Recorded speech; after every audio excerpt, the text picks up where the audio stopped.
So hello and welcome to Military Mantra. In this interview, we have Commander Prabha Lal, who have served in Indian Navy for more than 16 years. And in this interview, we'll try to understand her journey of joining Indian Navy, life within Indian Navy as an education officer, and various life lessons that she has learned over her service. So welcome, ma'am, and thank you for coming on this interview today. Thank you. Thank you so much for giving this opportunity to connect with your audiences through this platform of yours. It's the entire pleasure is mine. Thank you. Thanks a lot, ma'am. Ma'am, my first question to you would be, how did you, decide to join Indian Navy? And, how was your life before joining the Forge? Before joining Forge, my life was as ordinary as it is for everybody. I'm not from a defense background and I come from a middle class family. My father was an officer in the Indian Railway. And, as parents, everybody has this mindset that, okay, if I'm in the central government, my child should also be a central government employee. So he wanted me to be an officer in a central government. So, but then defense was not in the subset. So it was like, because none from my family members, leave aside ladies, even male were not there. So defense was totally out of question. So you'll ask me, how did this defense come?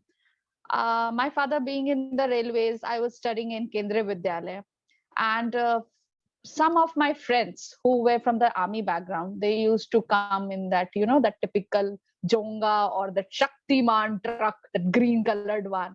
And it used to be parked outside a school, and kids used to come. So I used to just observe them and chit chat, talking about the way of life, how army used to function and all.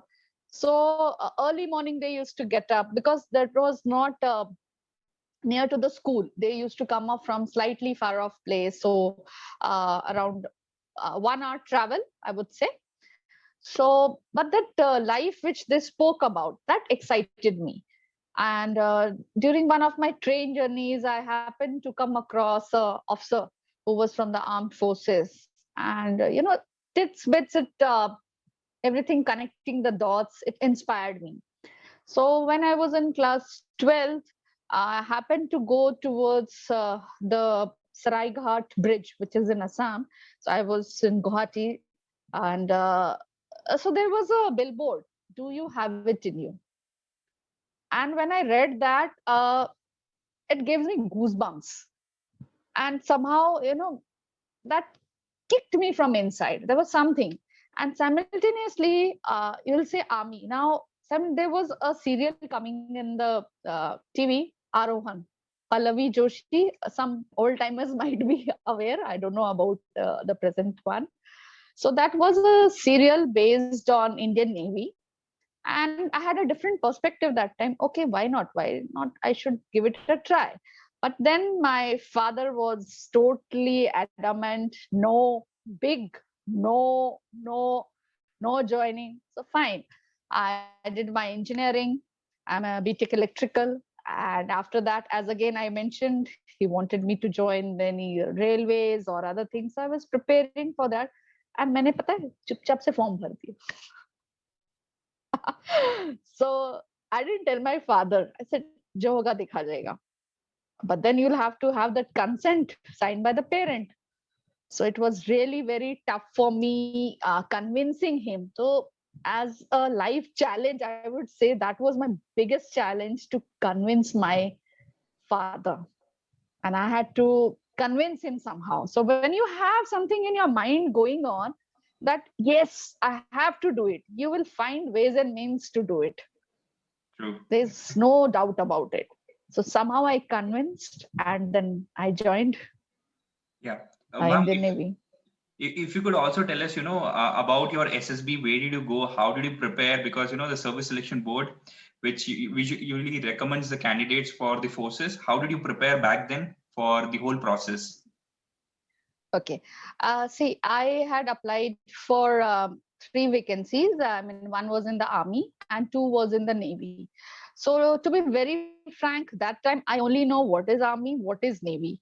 Okay, fine. So as I gave one army SSB. First, I gave one Navy SSB that was in Bhopal, and there I got recommended. Then I went to Army, and then I went for Bangalore SSB. So to be very frank, they have something called, they'll give you a call once you are in the merit, because they prepare a merit list. I had given for logistics, and I had given for education in the Indian Navy. I did not know a single thing about logistics. So it was like, what is logistics? I did not, that time at that age, you don't know much, but okay, there is something, okay, fine. So one fine day, I get a call around 9 o'clock in the morning, and then some commander that time gave a call from Delhi and says, "Okay, you have been selected. Now you choose." So I was like, "Okay, what to do? What to do?" So it was okay, fine. And I asked, "What else can you do, Agi?" They said, "You'll be given a chance to do your further courses and all." So I said, "Okay, education done." So I chose education, and there was you are posted at training academies, and you get to do MTechs, other various specialization courses and all. So you get those chances. So I said, okay, why not? Let me go for it. And I went from now coming to SSB. Life at SSB, that itself is very nice. Those 4 5 days which you stay, it was a ice breaking session for my life. You stay in a cocoon, even though I was staying in a hostel during my engineering time. But then you go there, you meet people whom you don't know at all. And those 5 days, the camaraderie, that happens there, you meet so many people from different parts of the country. And actually it's a paid holiday, to be very frank. You just go with this mindset, "Okay, I'm just going to enjoy, help each other," because this thing should always be there in the man. You shouldn't go with that mindset that only I have to get selected.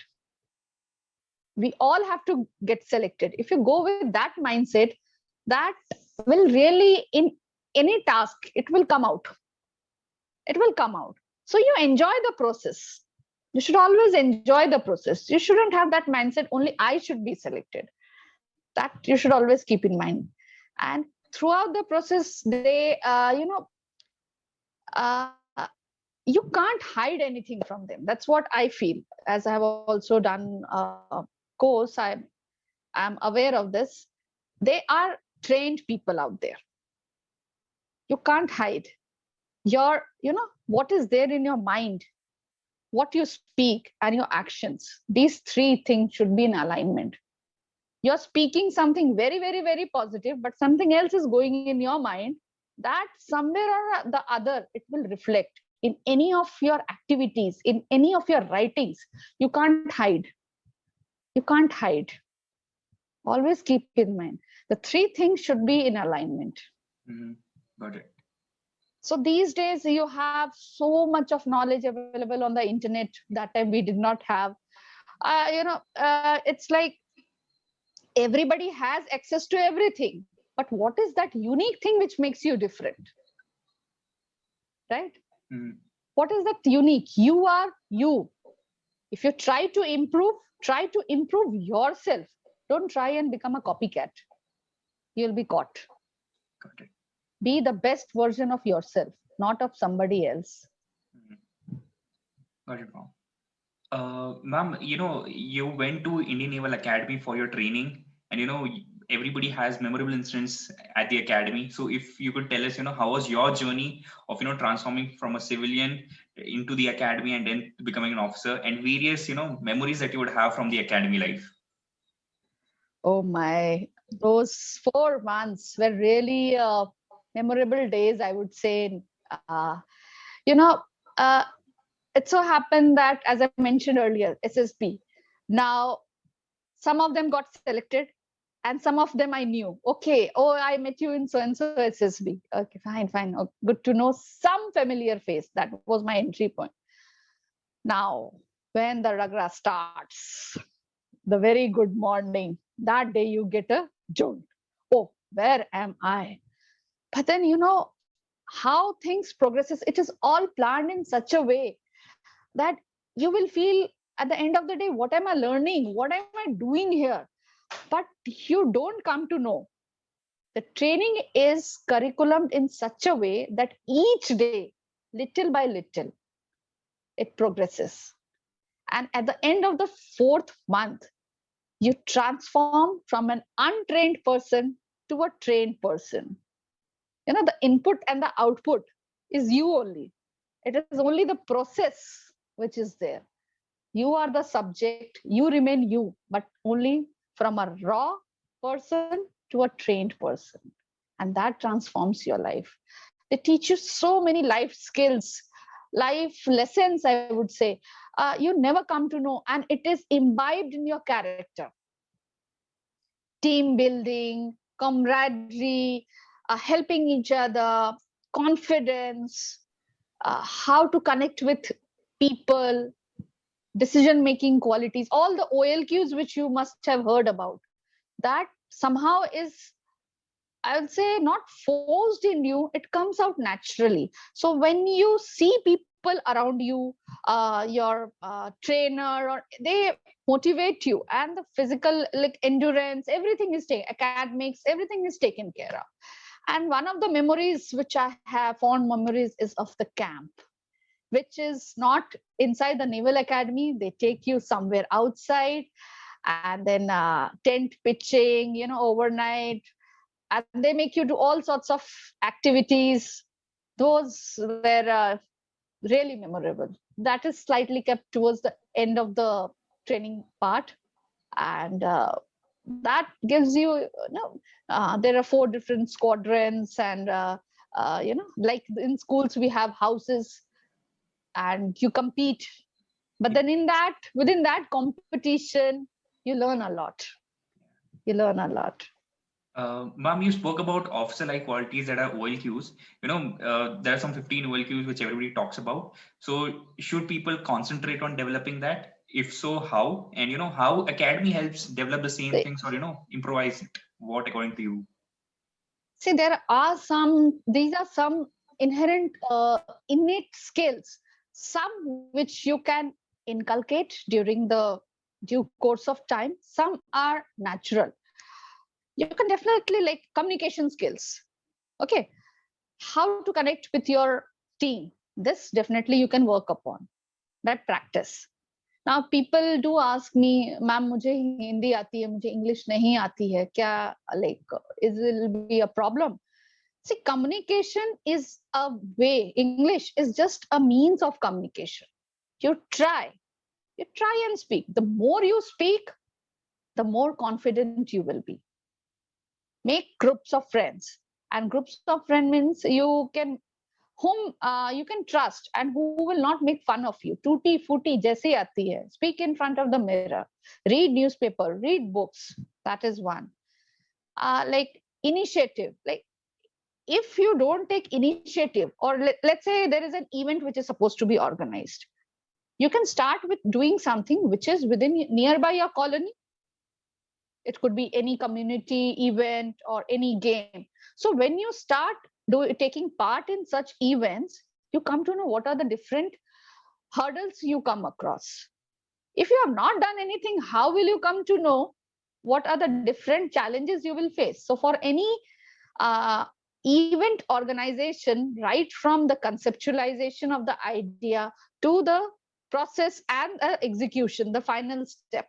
Like, now there are various other team building. And team building, you have to be cohesive in nature. You know your team. What are their strengths? What are their weaknesses? Weaknesses is equally important. You have to handhold somebody. If you are working in a team, you can't say, okay, like in academy also, if one person does a mistake, everybody gets the punishment. You know why? Because even if one person does a mistake, the entire team is going to fail. Yeah. So the team is as strong as the weakest link.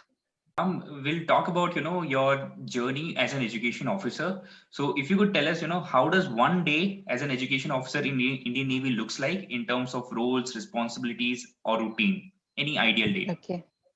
Okay. See, education officers are posted at in various appointments. It could be training appointment. So life in a training academy will be different as a staff appointment. So life for them will be different. The routine is different. So I'll say in a training academy, the life starts early in the morning. It is similar to the cadets training because you have to train the cadets. So you will also have to be with the cadets.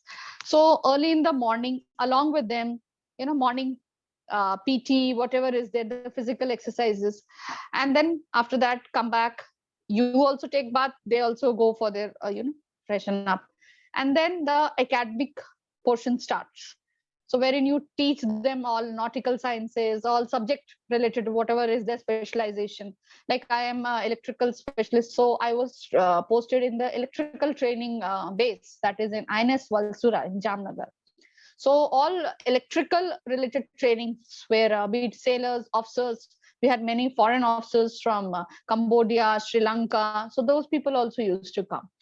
So all electrical related subject training was given there in the first half. Then you have your lunch break, followed by, then we call it a divisional system, or wherein you interact with your men, and or you have physical troop games, which we call troop games in the evening. Sports fall in, which we call in Navy.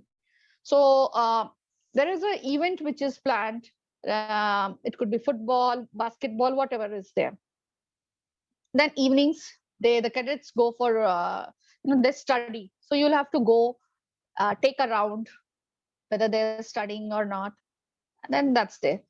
So training is all about preparing them for the future action, right? So if they are being trained to go on board a ship, and whatever they have learned, to put it in use. So you have all the systems on board the ships and all. So that is as far as training academies are concerned. Now, in addition to in training academy also, in addition to imparting instructions as an instructor, you are also giving secondary duties. Now, as an education officers, there are many schools, then libraries. I was also the recruiting officer. So I have done around 11 recruitments. In a year, it was twice. So yeah, around 11 I have done. So these are additional duties. Now, if you talk about the staff appointments, so that is posted in headquarters or in shipyard, or that way. So here, each of the officers are assigned a particular job. Like training is one part. Then as a sort of library, recruitment. Then you have administration of schools, defense run schools we have.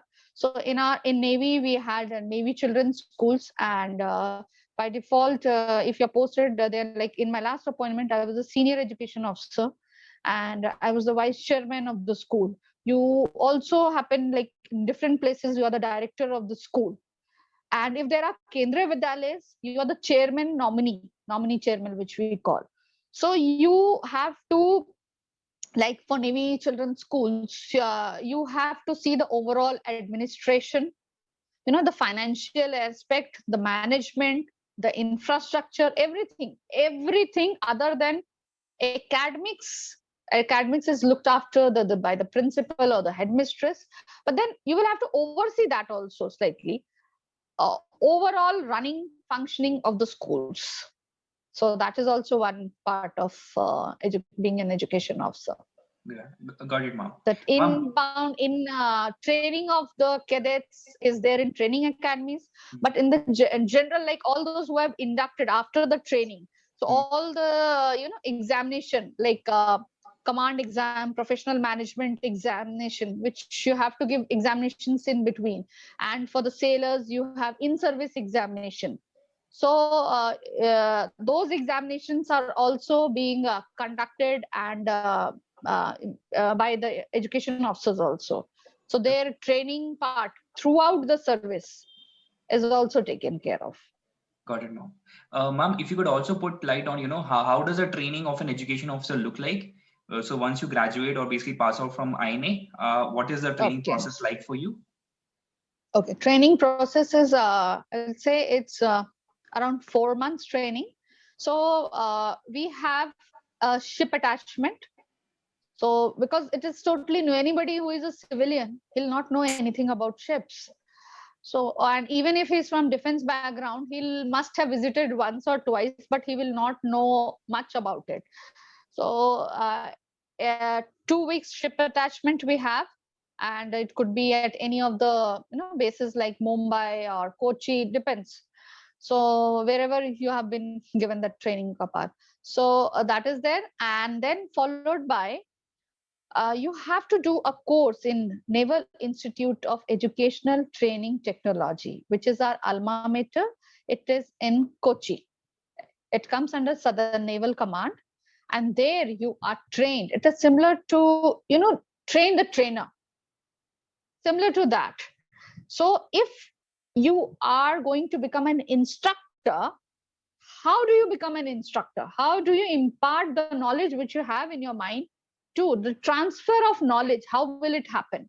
So if we are BTechs, we have studied engineering, but teaching is a different ball game, right? So what is there in your mind? How will it be transferred to the cadet's mind or the trainee's mind? So that training technology, all those, the different latest tools, technology available there. In our times, we learned about the video editing and making Flash, Adobe, whatever. These days, they must be teaching the latest ones. We had those OHP screens.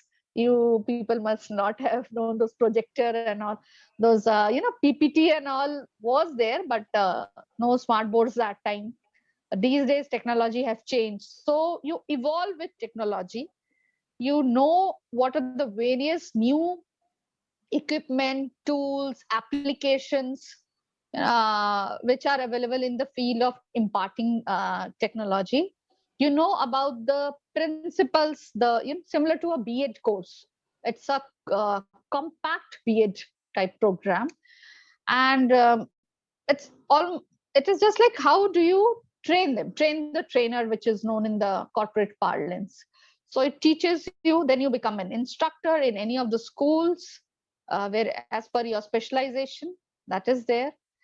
And then we are sent to INS Hamla, that is a logistics training base, which is in a beautiful place located in Malad, Mumbai, just across the beach. And therein you learn about how to handle funds, because as education officers also you are supposed to handle funds.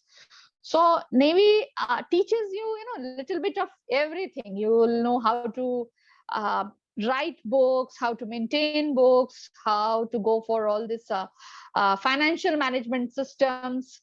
So the fund part and other in-house internal trainings related to logistics is being given there in INS Hamla.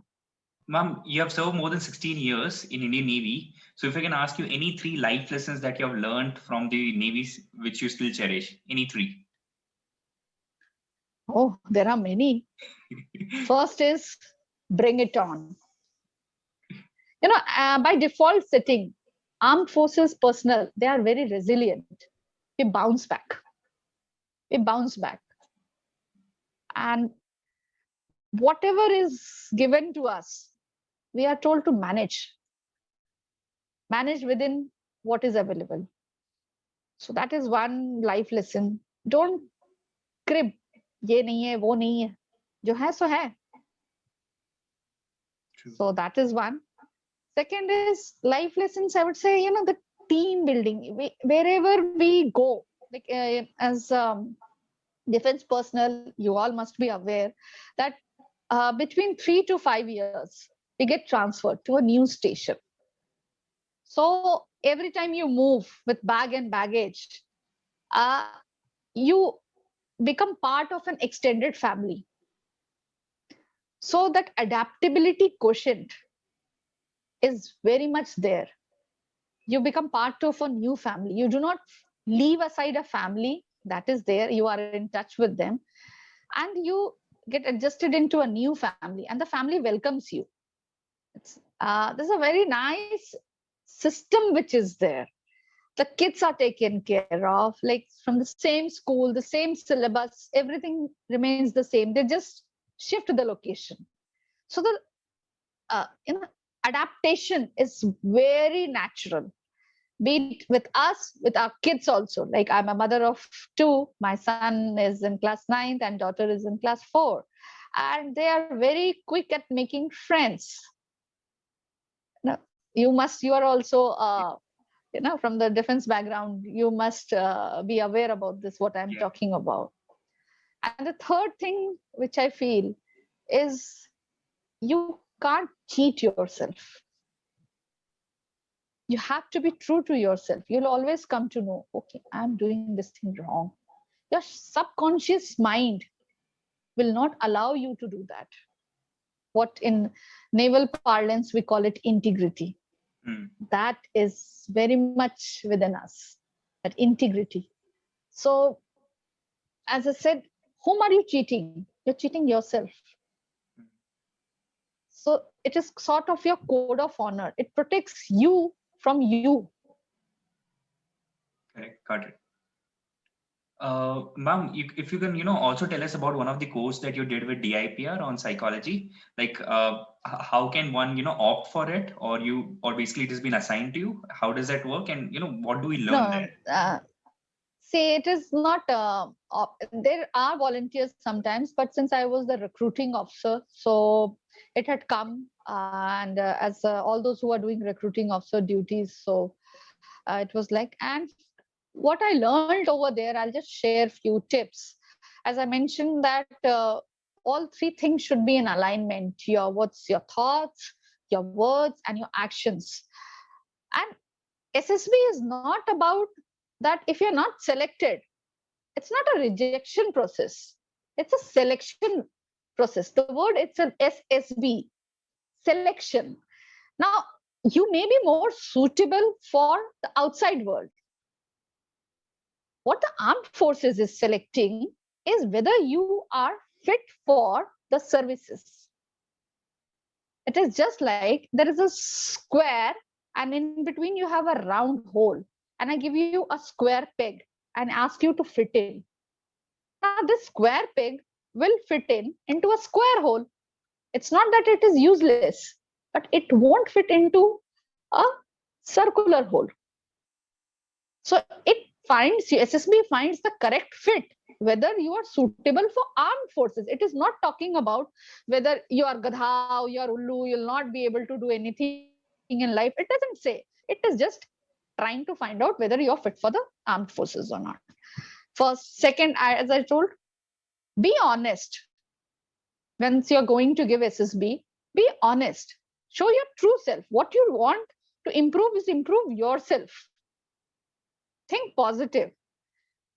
Like, I'll tell you sometimes what happens in those group tasking exercises. First is, before giving SSB, you should be aware of the entire syllabus. Like before giving examination, I always tell this, the blueprint, right? So what are the different tasks? What are the different activities which you have to undergo?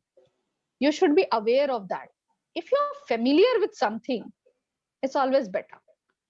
Now, in the group task, you are given this some things like rassi or fatta, a plank, or a balli, and it is basically to identify that if these resources are given, how will you come out as a leader?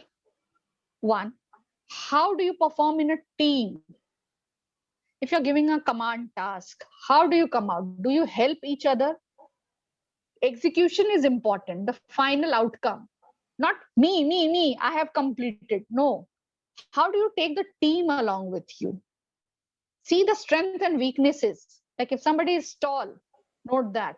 If somebody is heavy, it's not a weakness. Sometimes this weakness can also be taken as a positive thing. Like if you have to put a weight, you can put that person who is slightly heavy at the end, so that it gives you that, if a person is thin or he's tall, and if you have to fill up a length or something, So that tall person can come in between, a helping hand. So identify your strengths and weaknesses, identify your team strengths and weaknesses. The idea is to complete the task. Mm. In this connection, I like to tell, like, whatever we observe in our daily life, okay, we should keep that thing in mind, like simple thing like opening of a can using a fork or a bottle opener. We all do things using a stapler. How does it work? You being an engineering student, mechanical, or otherwise also class 8, it's simple machines which we learn. Lever, fulcrum, effort, load. You all must have learned first order, second order, third order. Just brush it up. Where to put that fulcrum so that your work is, we all have studied, but we do not apply it when we are in a tense situation. So if your concepts are clear, you'll be able to perform. Got it. Lecture it, you sometimes go blank. Okay, fine. You don't know anything, you know something. Connect it with that. Think how is it linked to the social aspect, economic aspect, environmental. Introduce that topic. Say something about it. Conclude. Because in life or in the armed forces, there'll be so many surprises. This is one part of it, a surprise which is thrown to you. How do you handle that in stress like situations? These are all part of the questions which comes. These are all very well researched. You can't fool them. Got In it. SSB, they don't make you sit across the table. They make you sit slightly ahead. Your hand movements, you're shivering, you're doing, you know, the interviewing person comes to know each and everything. Mm. Your biodata, don't bluff around just for the heck of saying, I know I play badminton. If you have never played a badminton and you have written badminton, he'll just ask, what's the size of the court? Mm. Anything. So, as I said, don't bluff. Your biodata, your PIQ, which you fill up, each and every word which you have written should be known to you. Your native town. They may ask you any famous personality or eminent. What is famous, and you have just written something. Whatever you have written, you should know. If you don't know anything, just accept it. Say, sir, I don't know. I'll get back. I'll find it out. Now, in this case, I'll find it out. Accept it. Ma'am, you spoke about leadership. So, what, according to you, is leadership? And how armed forces help you develop those skills to become a better leader? Okay. See, in terms of, if you go by the theoretical way, there are many forms of leadership. It could be dominant, authoritative, influencer, steadiness, consciousness, whatever. There are many types of leadership. Different people define it in different ways. Depending on the situation, you have to emerge as a leader, as a team leader, wherever required, but in a different way. Sometimes it requires to be authoritative. Sometimes you have to inspire people, right? So if you're confident about your things, you brief your men what has to be done. Take the feedback. They'll follow you. Why they will not listen to you? They will definitely.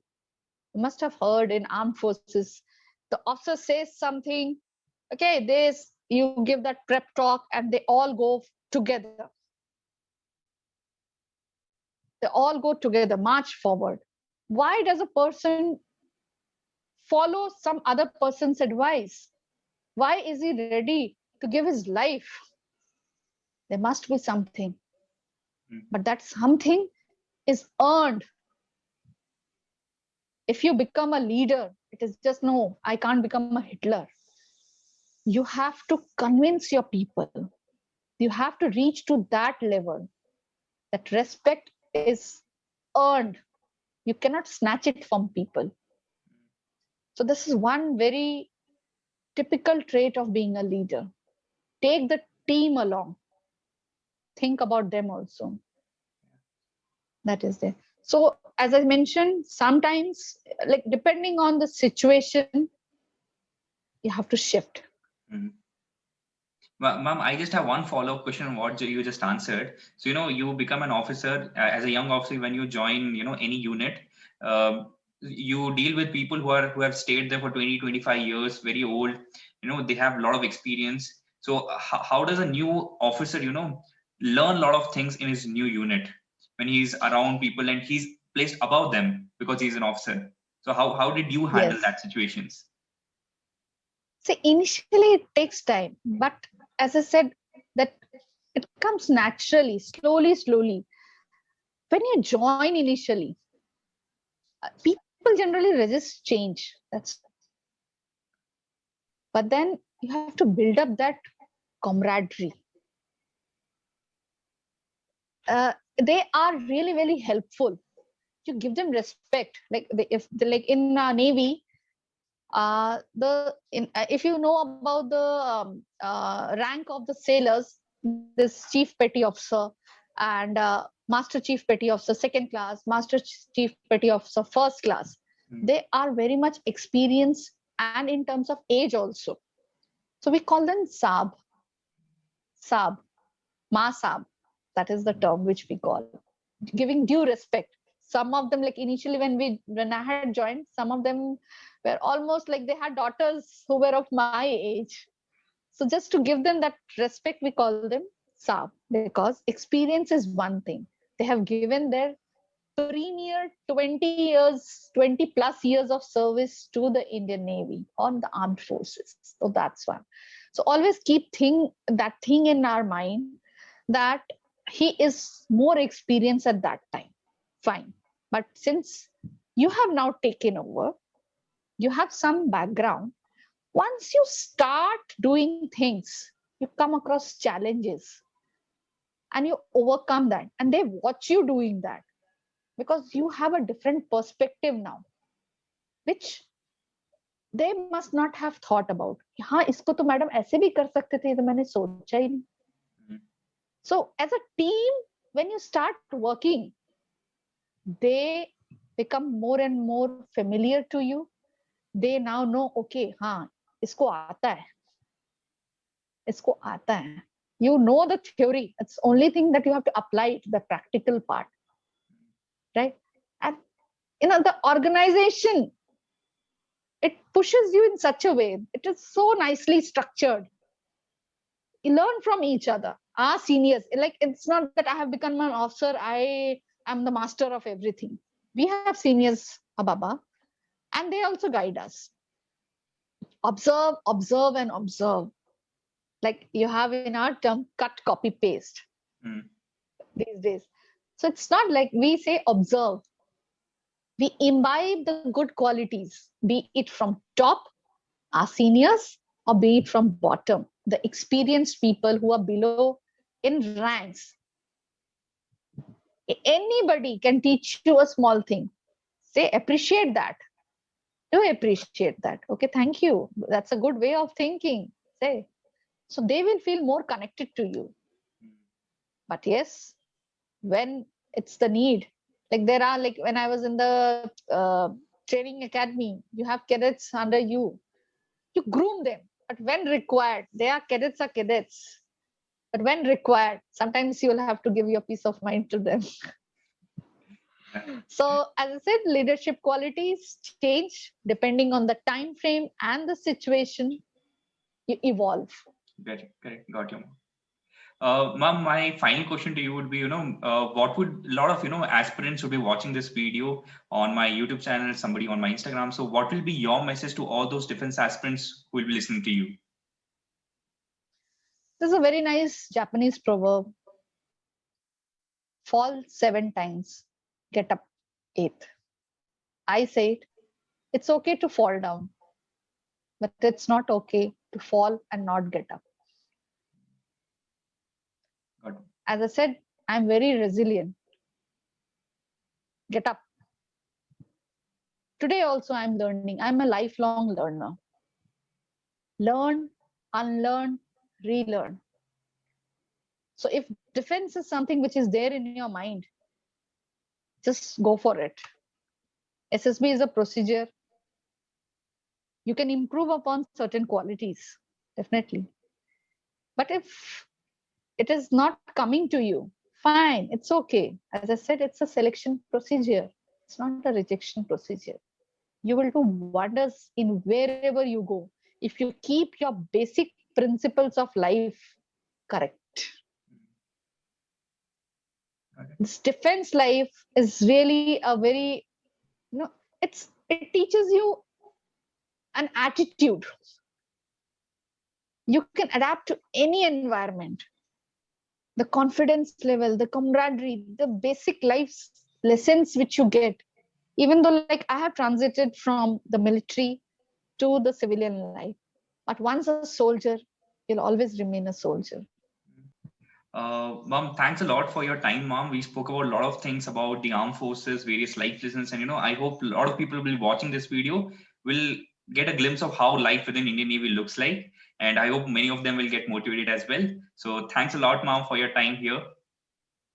Thank you so much. Thank you for giving me this opportunity. Thank you. Thank you, Mom. Jai Hind.